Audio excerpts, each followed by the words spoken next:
नमस्कार, स्वागत है आप सभी का एबी स्टार न्यूज में और मैं हूं आपके साथ जुबैर चौधरी। वक्त तो चला अपना उत्तर प्रदेश का, जहां सबसे पहले बात करेंगे मथुरा की। मथुरा में रास महोत्सव का आयोजन किया गया। इस दौरान हेमा मालिनी ने कहना संग महारास रचाया।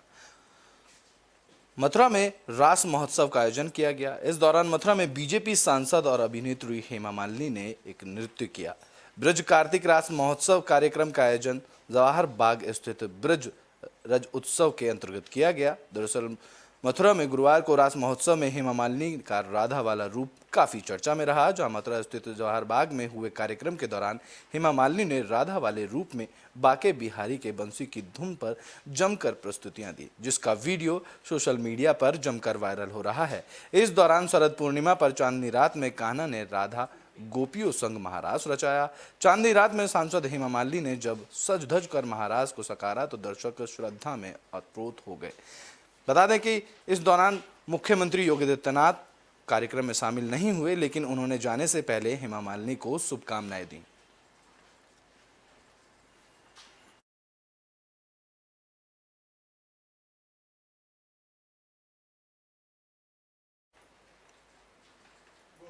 तो बुलेटिन में बात मैनपुरी की कर लेते हैं, जहां होने वाले उपचुनाव को लेकर सरगर्मियां खत्म हो चुकी हैं। बता दें कि अखिलेश यादव की पत्नी डिंपल यादव इस सीट से चुनाव लड़ेंगी। समाजवादी पार्टी ने मैनपुरी लोकसभा उपचुनाव के लिए प्रत्याशी का ऐलान कर दिया है। पूर्व मुख्यमंत्री अखिलेश यादव की पत्नी और पूर्व सांसद डिंपल यादव इस सीट से चुनाव लड़ेंगी। यह सीट मुलायम सिंह यादव के निधन के बाद खाली हुई है। मैनपुरी सीट पर यादव परिवार कई दशकों से काबिज है। मुलायम सिंह यादव की राजनीतिक विरासत को अब डिंपल यादव संभालेंगी। आपको बता दें कि धरती पुत्र मुलायम सिंह यादव के निधन के बाद मैनपुरी में 5 दिसंबर को चुनाव होना है। ऐसे में समाजवादी पार्टी ने डिंपल यादव को मैदान में उतारा है। तो वहीं मैनपुरी के पूर्व सांसद तेज प्रताप यादव ने प्रेस कॉन्फ्रेंस कर यह जानकारी दी कि डिंपल यादव मैनपुरी से भारी बहुमत से विजय होंगी। उन्होंने आगे कहा कि बीजेपी लोकतंत्र का गला घोटने का काम करती है। उन्होंने आगे कहा कि नेताजी ने मैनपुरी की जनता के लिए बहुत काम किए हैं। जिम्मेदारी में अपने सभी सम्मानित कार्यकर्ता, सभी समाजवादी पार्टी के जनपद के वरिष्ठ नेताओं, बुजुर्ग, सम्मानित साथियों के साथ मिलकर हम लोग अपने भतीजा चुनावी निष्पक्ष चुनाव की बात हो या कोई भी ऐसी चीज़, सबको साथ रखकर भाजपा ने काम किया। आपने देखा एमएलसी चुनाव में किस तरीके से हमारे प्रत्याशियों के साथ बदला की गई, उनके प्रत्याशी लिए गए, प्रतिभाई नहीं करनी चाहिए। अगर रामपुर चुनाव हुआ तो वहाँ तमाम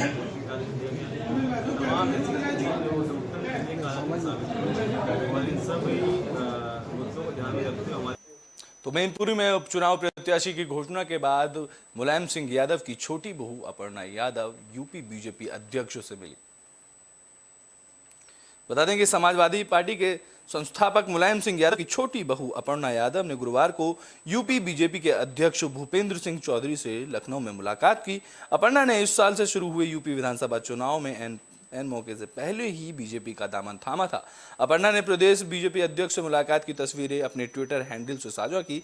हालांकि भूपेंद्र चौधरी ने अपने आवास पर उनसे मुलाकात करने की बजाय अन्य पार्टी नेताओं और कार्यकर्ताओं की तस्वीरें भी साझा की गईं। मगर अपर्णा की उनसे मुलाकात के बाद तरह तरह की अटकलें लगाई जा रही हैं, क्योंकि समाजवादी पार्टी ने भी मैनपुरी लोकसभा सीट पर उपचुनाव के लिए पार्टी अध्यक्ष अखिलेश यादव की पत्नी और पूर्व सांसद डिंपल यादव को उम्मीदवार बनाया है। मैनपुरी लोकसभा सीट सपा संस्थापक मुलायम सिंह यादव के निधन के बाद से खाली है।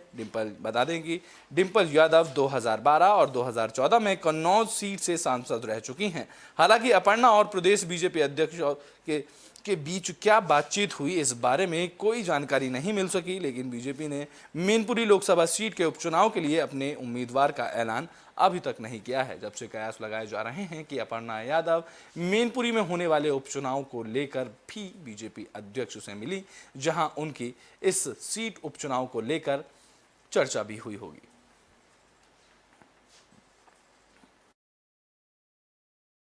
हो रहा है तो मुलायम सिंह जी की विरासत के नाम पर जिस प्रकार से श्रीमती डिंपल यादव जी को लाए हैं, तो उस पर मेरा इतना ही कथन है कि चूंकि अखिलेश जी के बेटा और बेटी एक ही उम्र चुनाव लड़ने लायक नहीं है, तो नहीं तो उनको लाते, तो अब बेटा बेटी चुनाव लड़ नहीं सकते।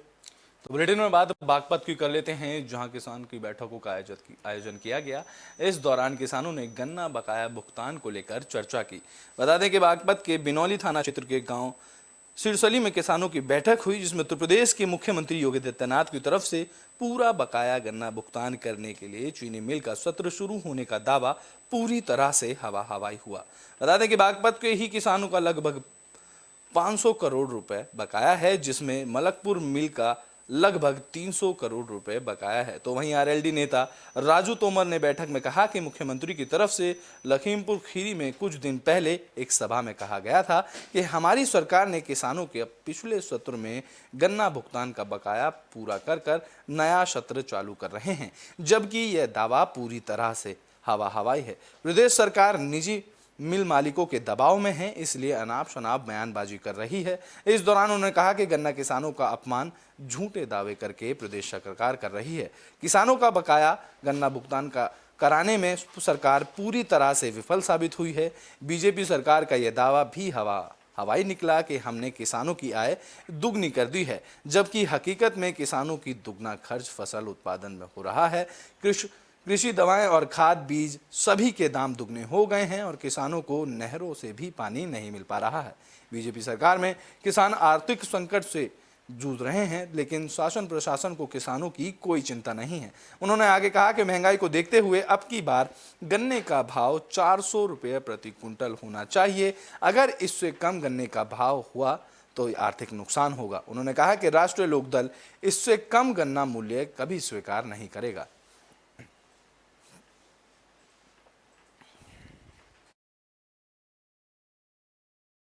किया था कि पूरा गन्ना बकाया भुगतान करा दिया गया है सत्र शुरू होने से पहले, जबकि हकीकत यह है कि बागपत जनपद का ही 500 करोड़ से ज़्यादा गन्ना बकाया भुगतान किसानों का है और सत्र चालू हो चुका है।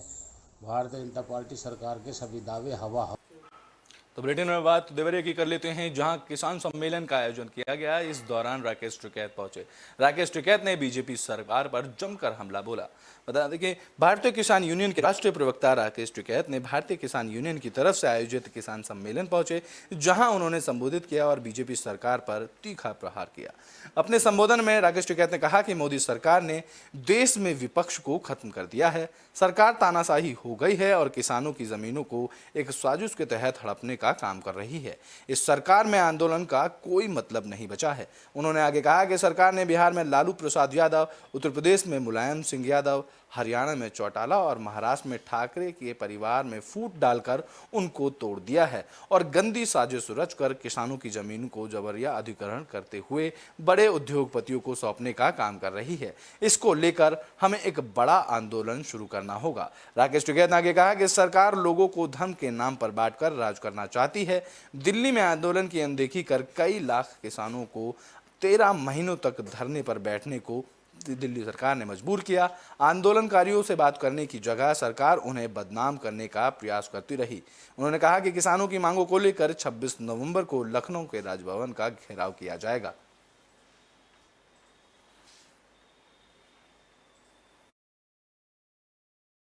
आने से भी रोका जा रहा है, तो आज ये कैसा भारत है? इन्हीं सब बिंदुओं पर जिस तरह से कॉर्पोरेट्स को बढ़ावा देकर एक आदमी को एशिया का धनी बनाने के लिए पूरे किसानों को लूट दिया जाए, उनको त्रस्त कर दिया जाए, गरीबों को मार दिया जाए, गरीबों को बढ़ा दिया जाए। अमेरिका यूएसए तो गए हैं राष्ट्रपति और हमारे प्रधानमंत्री, आप करो उसी तरह की मीटिंग। तो पूरी दुनिया में यहाँ के मुसलमानों के खिलाफ कर रहे हैं, तो यहाँ का तेल जो इराक और वो सारा का सारा इनके खिलाफ होगा।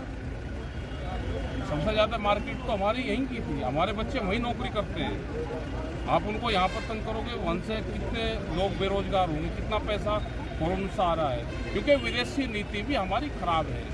ये चाहते हैं कि कोरिया की तरह देश बने, देश से कोई बाहर न जाए। तो बुलेटिन में बात अब नोएडा की कर लेते हैं, जहां पुलिस ने 2 करोड़ कैश के साथ 8 लोगों को हिरासत में लिया है। अब इनकम टैक्स की टीम इस मामले की जांच कर रही है। बता दें कि नोएडा में पुलिस ने 2 लग्जरी गाड़ियों से 8 संदिग्ध लोगों को पकड़ा। इन लोगों से पुलिस ने लगभग 2 करोड़ रुपए कैश भी बरामद किए हैं। आरोपियों की गाड़ी से कैश के अलावा सरकारी डिपार्टमेंट की मोहरें भी मिली हैं।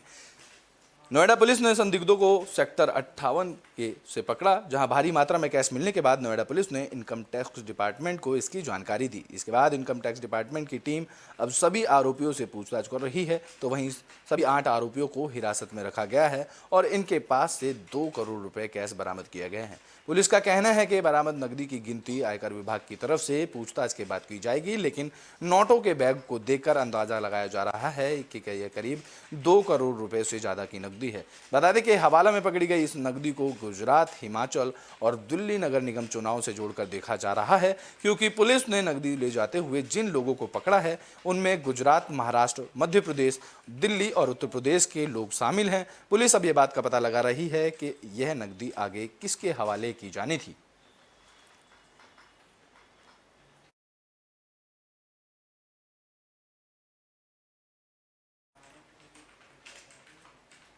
तो बुलेटिन में बात हो रहा है कि कर लेते हैं जहां पीडब्ल्यूडी की लापरवाही सामने आई है।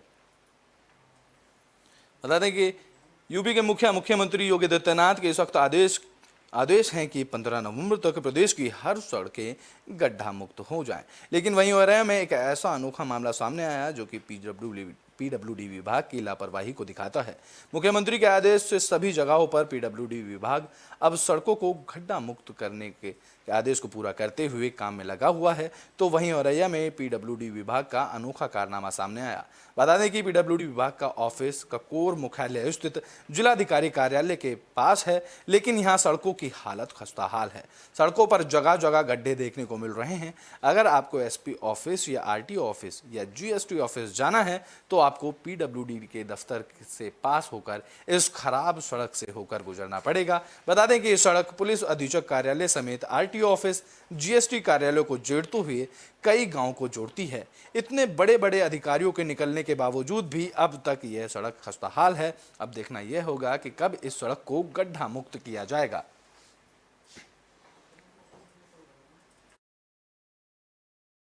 वहीं अगर बात की जाए तो चिराग तले अंधेरा की कहावत सत्याप्त हो रही है। मुख्यालय में सबसे पहले आपका विभाग, इसके बाद SP office, RTO office, GST office, लेकिन वो जो मोड़ है 300 मीटर का, वो आज भी गड्ढा मुक्त नहीं हो पाया। कंकड़ पत्थर पड़े हुए हैं। विकास भवन में भी जाते, एक लालपुर गाँव नौली मौजा, वहाँ भी जाता है रोड। बस ये इतनी जगह, और तो अन्य जगह ठीक है कुछ, लेकिन ये समस्या बाउंड्री के किनारे जो है मुख्यालय के, उसमें स्थिति ये है।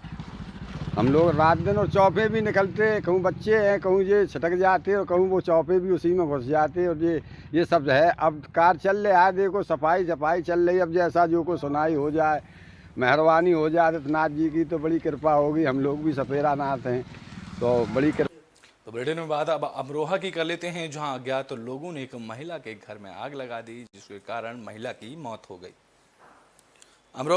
अमरोहा के गांव करनखाल में घर में सो रही 55 साल की महिला के घर कुछ अज्ञात लोगों ने आग लगा दी। बताया जा रहा है कि महिला झोपड़ी से बने घर में सो रही थी, तभी अज्ञात लोगों ने आग लगा दी। इसमें बताया जा रहा है कि महिला की जिंदा जलकर मौत हो गई। मकान में आग लगते ही गांव में हड़कंप मच गया, जिसके बाद सूचना पर पहुंची पुलिस ने महिला को अधजला शव मकान से निकाला। बताया जा रहा है कि घटना के समय महिला का पति खेत में काम करने के लिए गया हुआ था। हसनपुर विधायक महेंद्र खड़कवंशी ने कहा कि आरोपी का पता लगाकर उसे सख्त से सख्त सजा दिलाई जाएगी।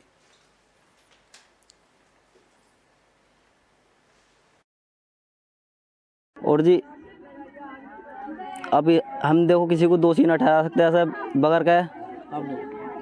वो तो गांव वालों की मदद से देखो जैसे भी होगा, जैसे गांव वाले चाहेंगे वैसा होना चाहिए। इसकी हमें जांच चाहिए पूरी। तो कोई और सूचना मिली जब कि आग लगी है, और आग लगने के बाद वो लगभग 50% जल चुकी हैं और उनकी मौत हो गई है। हम सब मौके पे इस समय, कोतवाल साहब भी हैं, उनका पूरा स्टाफ है सभी। तो बुलेटिन में बात अब नोएडा की कर लेते हैं, जहां पुलिस को बड़ी कामयाबी हाथ लगी है। पुलिस और बदमाश के बीच मुठभेड़ हुई, जिसमें पुलिस ने बदमाश को गिरफ्तार कर लिया है। बता दें कि नोएडा पुलिस को बड़ी कामयाबी मिली है। गौकसी और गैंगस्टर मामले में फरार चल रहे आरोपी को पुलिस ने गिरफ्तार कर लिया है। दरअसल नोएडा के थाना सेक्टर 63 पुलिस के साथ FNG रोड के पास चेकिंग अभियान के दौरान मुठभेड़ हुई। संदेह के आधार पर जब उसे रोकने का प्रयास किया गया तो बाइक में सवार पुलिस पर फायरिंग कर दी। पुलिस ने घेराबंदी करते हुए जवाबी कार्रवाई की तो बाइक सवार के पैर में गोली लगी और वह घायल होकर गिर पड़ा, जिसके बाद पुलिस ने उसे गिरफ्तार कर लिया। आरोपी की पहचान निजामुद्दीन के तौर पर की गई है। वह अमरोहा का रहने वाला है। उसके कब्जे से एक तमंचा, एक कारतूस और मोटरसाइकिल बरामद हुई है।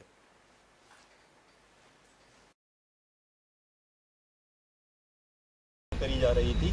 आज सूचना थी कि ये बहलोलपुर क्षेत्र में एक्टिव है, जिसको लेकर सर्च ऑपरेशन चलाया जा रहा था। इसमें कॉम्बिंग के दौरान पुलिस मुठभेड़ इसको गिरफ्तार किया गया। बुलेटिन के आखिरी में बात हो रहा है कि कर लेते हैं, जहां डेंगू के मामले लगातार बढ़ते जा रहे हैं, जिसको लेकर डेंगू प्रभावित ग्राम में सीएमओ ने दौरा किया। डेंगू के प्रकोप से यूपी के कई जिले प्रभावित हैं और इस कड़ी में अब औरैया भी आ चुका है। यहाँ डेंगू बुखार की चपेट में आने से पूरा ग्राम ही बुखार से प्रभावित है। वहीं डेंगू की वजह से एक महिला की इलाज के दौरान कानपुर में मौत हो गई। बता दें कि औरैया के सहरा ब्लॉक क्षेत्र के सहायल ग्राम में एक समय बुखार ने अपने पैर पसार लिए हैं। इस ग्राम में अधिकतर लोग बुखार से पीड़ित हैं, तो वहीं डेंगू प्रभावित महिला की मौत की सूचना पर स्वास्थ्य विभाग में हड़कंप मच गया, जिसके बाद औरैया सीएमओ अपनी टीम के साथ डेंगू प्रभावित ग्राम में पहुंची। ग्राम में जगह जगह गंदगी और पानी भराव की वजह से डेंगू के बुखार से लोग मच्छर पनपते हैं। जहां सीएमओ की निगरानी में स्वास्थ्य टीम ने सभी लोगों के सैंपल लिए, जिसमें 50 बुखार प्रभावित लोग हैं, जिनकी अलग अलग सैंपल भरकर जांच के लिए भेज दिया गया है। पीड़ित के अनुसार उनके घर में 4 सदस्य हैं, जिनमें 2 बच्चे शामिल हैं और सभी बुखार से पीड़ित हैं। तो वहीं उन्होंने बताया कि PHC पर दवाइयों का टोटल लगा हुआ है और डॉक्टरों के समय पर ना बैठने की शिकायत भी वह करते नजर आए। घरों के अंदर जो है पानी का जहाँ कहीं भी इकट्ठा है उसको हटवाएं, और टीम हमारी बैठी है, निरंतर जांच कर रही है। सैंपल भी हम लोग ले रहे हैं, दवा भी दे रहे हैं। और उनको अभी तक कितने पेशेंट मिले? बुखार के लगभग 50 पेशेंट हैं और कल जो है NS1 किट से 3। आपका? मेरा नाम अनुपम तिवारी। अनुपम, कब से आ रहा है आप लोगों को फीवर? हम लोगों को 4 दिन से फीवर आ रहा है। कितने लोगों को है? हमारे पिताजी हैं श्री महेश चंद्र तिवारी, हमारे बच्चे दोनों, एक लड़का एक लड़की, 4 लोग बीमार, हम 5 लोग हैं। एक बार अपना उत्तर प्रदेश में भी के लिए बस इतना ही। देश और दुनिया की तमाम खबरों के लिए देखते रहें AB स्टार न्यूज़।